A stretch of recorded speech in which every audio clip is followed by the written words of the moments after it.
C'est dur le matin.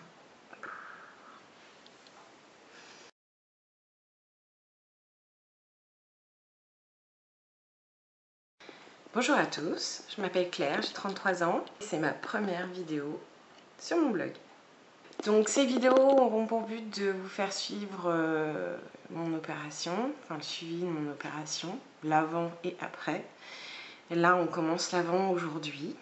Donc on commence un régime yaourt pendant 3 semaines avant l'opération. Donc c'est des vidéos qui sont pour les curieux, pour ceux qui veulent comprendre pourquoi, ceux qui veulent savoir ce qui se passe exactement. J'aurai pas de non-dit, il n'y aura pas de tabou, je vous dirai tout, les douleurs, tout. C'est vrai que quand on se pose des questions, quand on est en obésité morbide comme je le suis, qu'on se pose des questions à savoir est-ce qu'on doit ou pas faire cette opération, ou une autre d'ailleurs, on va chercher sur internet et on ne trouve pas souvent les réponses qu'on attend. C'est souvent les mêmes réponses, mais pas celles qu'on attend. C'est-à-dire, on a des personnes qui effectivement parlent de l'opération, mais en omettant de dire toutes les complications, les douleurs, etc. qu'il peut y avoir. Donc il ne faut pas avoir de frein là-dessus. Il ne faut pas se brider. Il faut tout dire, il faut tout lâcher. Et moi je vais tout dire. Voilà, tout. Donc au final, j'ai beaucoup de poids à perdre. Pour pas dire énormément, je fais aujourd'hui 112 kg pour 1m68 et mon objectif est d'arriver à entre 70 et 75 kg à terme. Je vais être opérée de la sleeve le 29 septembre prochain et ça fait à peu près 13 ans que je suis au régime avec un effet yo-yo, d'où cette opération, je ne clignote pas, etc. Pour ceux qui se posent des questions sur la sleeve, dans le principe, c'est on vous coupe une partie de l'estomac pour diminuer sa capacité à 200 ml, ce qui représente à peu près la nourriture d'un enfant de 2 ans, un repas. Donc comme j'ai un fils de 2 ans, ça va être pratique de juger de ce que je mange par rapport à lui. Au niveau de ma vie personnelle, donc voilà. Mon enfant de 2 ans, j'ai un chéri, je suis paxée, je travaille, donc on va dire que tout est très stable à mes 33 ans révolus. Je tiens à dire aussi que j'ai pas toujours été en obésité. J'ai porté du 38-40 pendant très longtemps. J'ai pris du poids par problème de hernie hiatale, principalement dans un premier temps, puis après avec la pose d'un implant contraceptif qui a un petit peu déréglé, on peut dire beaucoup, ma thyroïde. Mais dans l'idée, voilà, c'est des prises de poids qui ne sont pas dues à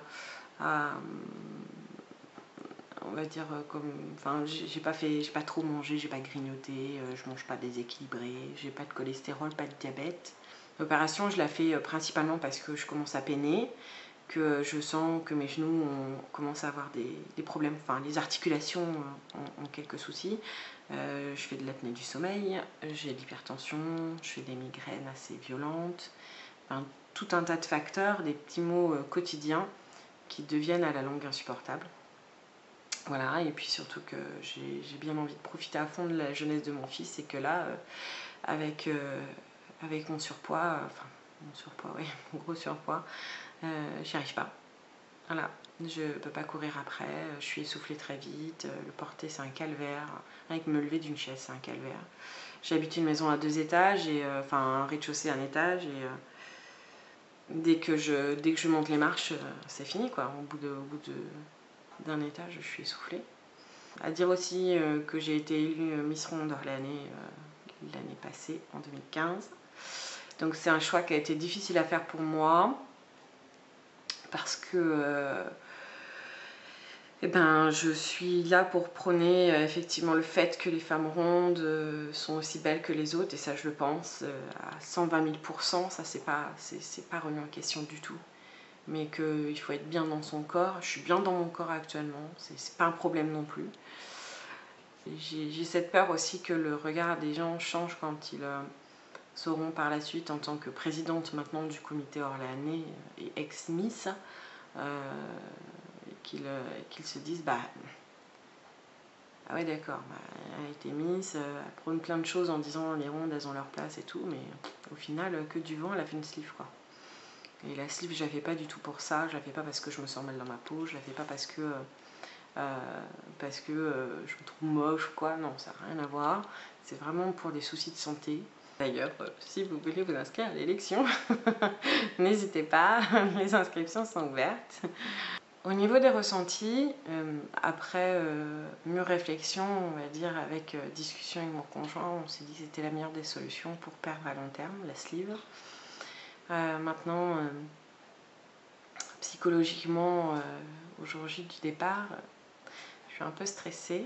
Stressée parce que je me dis que peut-être les yaourts ne vont pas suffire pour me caler, parce que j'ai plutôt un gros appétit. Que du coup il y a des chances que j'ai faim un peu tout le temps, donc même si les yaourts sont à volonté, j'ai peur de manger outre mesure les yaourts. Et puis il y a cette peur du 0,1% de mortalité liée à cette opération, surtout que j'ai généralement pas beaucoup de chance avec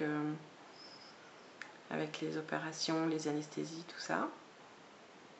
Donc c'est vrai que tout ça, ça me travaille beaucoup, donc je suis pressée d'arriver au 29, même au 30, on va dire.